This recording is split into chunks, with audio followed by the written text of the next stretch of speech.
How are absolute value inequality solution sets determined? Imagine trying to find all the numbers that are within a certain distance from zero on the number line. That's what absolute value inequalities are all about. They tell us how for a number can be from zero, either less than or greater than a specific value.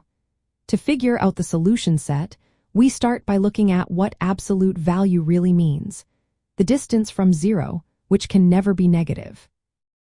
So, if you see an inequality like the absolute value of a number is less than a positive number, it means the number is somewhere between the negative and positive of that number.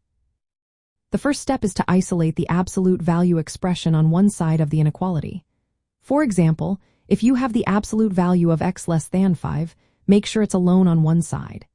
If it's not, do whatever you need to do to get it there. Next, check the other side of the inequality. If it's negative, then there's no solution because absolute value can't be less than a negative number. But if it's zero or positive, you can move forward. Now rewrite the inequality without the absolute value.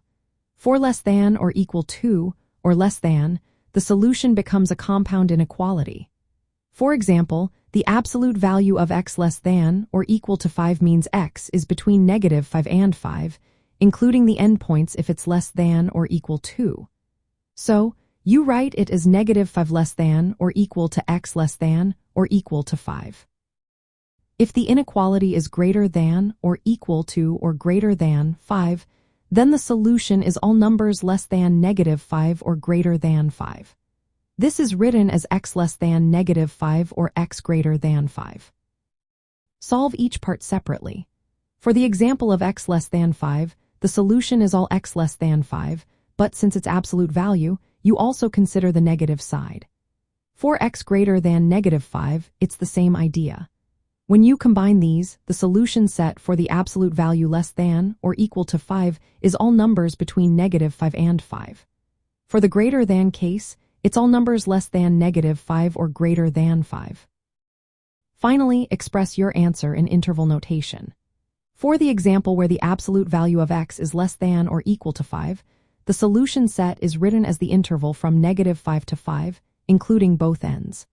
If it's greater than 5, the solution set is to separate parts, from negative infinity to negative 5, and from 5 to infinity. Remember, when the absolute value is set equal to 0, the solution is just the value inside the absolute value. If it's less than or equal to 0, then the only solution is that specific value. When the absolute value is greater than or equal to 0, the solution includes all real numbers. If the absolute value is set to a negative number, there is no solution because absolute value can't be less than a negative. Understanding these steps helps you see how absolute value inequalities describe distances on the number line. They tell us exactly which numbers are within or outside certain ranges. This makes solving these inequalities straightforward once you know how to split them into simpler parts and interpret the solutions. Whether you're working on a problem about tolerances in measurements or ranges of acceptable values, knowing how to determine the solution set of an absolute value inequality makes everything clearer.